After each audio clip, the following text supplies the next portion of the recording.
Hey, this is Donna Judd, and welcome to this week's Donna-log. This week's Donna-log is going to be about staying young. As we age, everyone thinks about it. Some more than others, but as the clock ticks on and the years pass by, it becomes more of a thought and what we can do or not do. Doing predictable things, even if challenging, appears more likely to use existing neutral pathways. This is not a bad thing, and being engaged with tasks, it can be beneficial for you.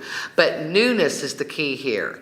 And as it turns out, it's common for older people to engage in fewer new activities as they age and even withdraw into a narrower circle, and behavior and interaction is not quite what it was.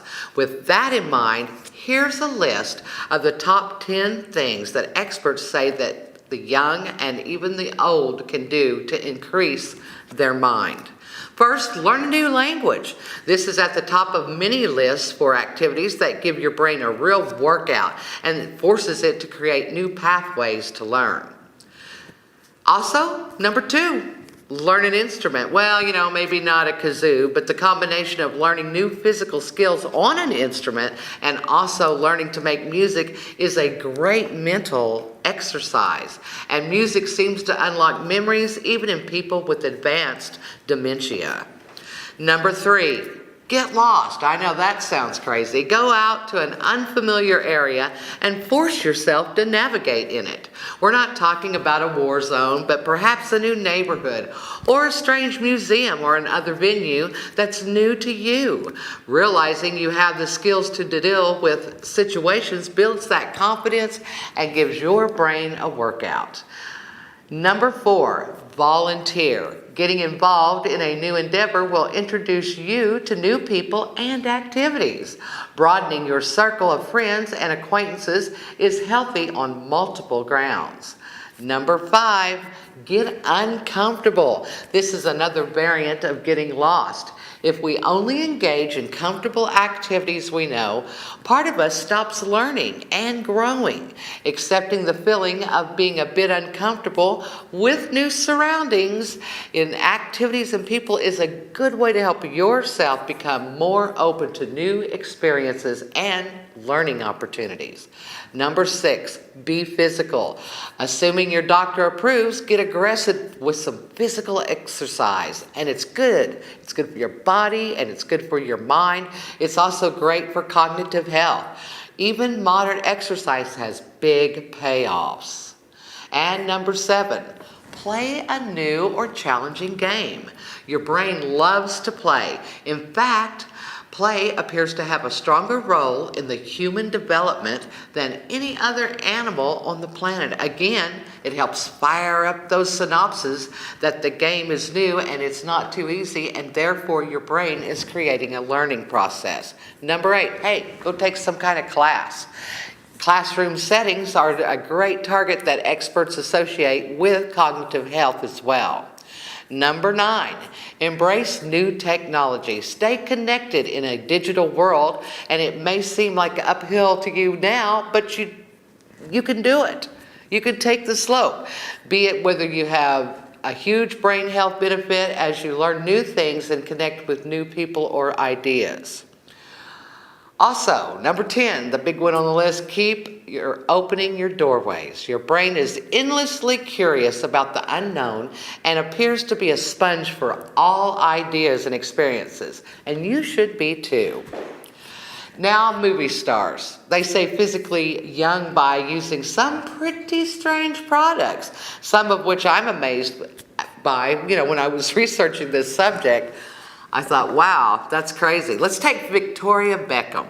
She uses a face cream that's made from bird poo. Yeah, you heard me. I said bird poo. So yeah, scraping the droppings off of car windshields. I don't know how that's really done there, but bird poo is bird poo. It's supposed to be a miracle cream. I'm guessing the miracle is they actually got people to spend $135 on it. Man. Oh, let's talk about Reese Witherspoon. Okay, you ever look at that green stuff in the baby food jar and wonder how it tastes? Well, me neither, but apparently that's the difference between us and Reese Witherspoon. Wow. She supposedly chows down on baby food in place of a meal. This is according to the Sun, who reported that Reese only eats baby food along with maybe one grown-up meal a day. And then there's Christy Brinkley. Now, maybe this one sounds ridiculous, but I think it might work. Brinkley apparently rubs cat litter on her thighs to attempt to prevent cellulite. Sounds a little rough to me, but maybe that does work. Or how about Katie Holmes? She uses a face cream called Rhodile snake serum. Yeah, that's right. You heard me. And just like you're thinking, it's not actual snake serum, but it is made from the venom of snakes. It actually paralyzes the muscles in your face, essentially poisoning your way to youthful looks. Wow. Probably the only one of those regimens that sounds remotely fun is Terry Hatcher's idea, and she admits to bathing in wine.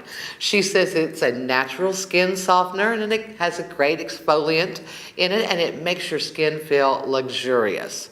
Hey, how about on the subject of that, I wonder, or have you ever wondered about what cities in America have the oldest residents in it? Well, I've got a few of those cities. How about Scottsdale, Arizona? They've got a lot of older residents in them. This is a little study I seen on the internet. Clearwater, Florida. Wow. Now, I got to say from this point on, there's several places in Florida, so I'm just going to say probably the whole state of Florida, but like I said, we've got Clearwater, Florida. We've got Cape Coral, Florida. We've got Fort Lauderdale, Florida, and Highland, Florida, St. Petersburg, Florida, and then there's Thousand Oaks, California. Honolulu, Hawaii, hey. Torrance, California, and this one's a little out of place for me because of the climate, but Centennial, Colorado. It was said to be just a great place to retire. But here in Cushing, we've had a few centurions in our life here, and we just had one that turned 103.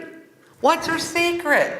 She's loved by her past students and her friends and her family, and she stays up with current technology like we were talking about earlier. She's even got a Facebook page.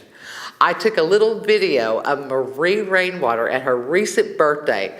I've got to check it out with you guys. You got to see this. This is Marie Rainwater at her 103rd birthday. I never lack being able to say a few words. All right. Usually I do appreciate every one of you gracing this awful cold weather and coming to see me. And it's the funniest thing when my former students call each other, they say, "Is Mrs. Rainwater still alive?" I said yes. "Well, is she wrinkled like an old prune?" And the second question they ask is, "Well, does she have her own memory now?" Well, I'm glad to report to 2 doctors. I didn't ask for this information, but I went to my eye doctor the other day, and we were talking about having surgery.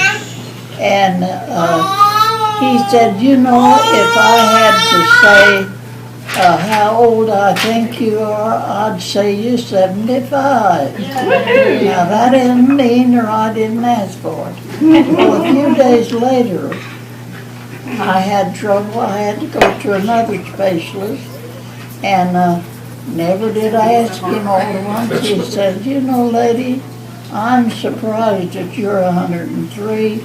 He said, I would have to swear if I had to tell how old I thought you were, I'd think you wasn't a bit older than 80. And then I thought, well, by golly, I'm glad to hear that. And Linda here was telling me there's a lady in Tulsa was 114, and I had been thinking I'd go to 105, but I've raised it to 108.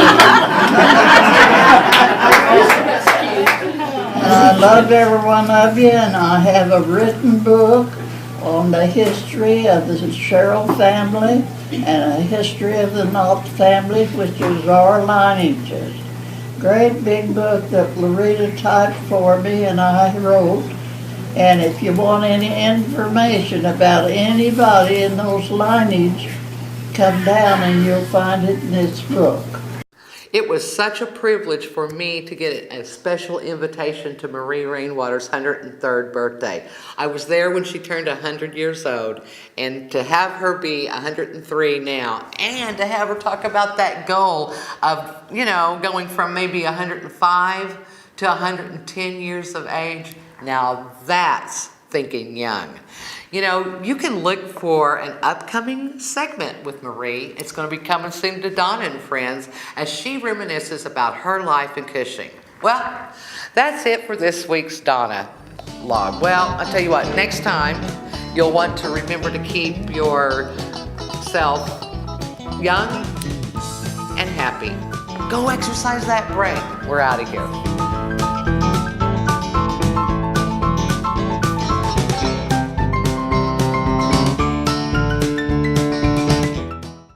Welcome to Donna and Friends, and I'm really excited to have Megan Crumpton in. So Commissioner Terry Brennan, welcome to Donna and Friends. Got a great show lined up for you. We're going to be talking to OSU's head coach, Travis Ford. It is great to be here. Now, look around. And we're standing in front of the new Cushing Middle School project. This is a big project. We're very excited about it. And Chris Pixler, I'd like to welcome you as well. And who have I got here?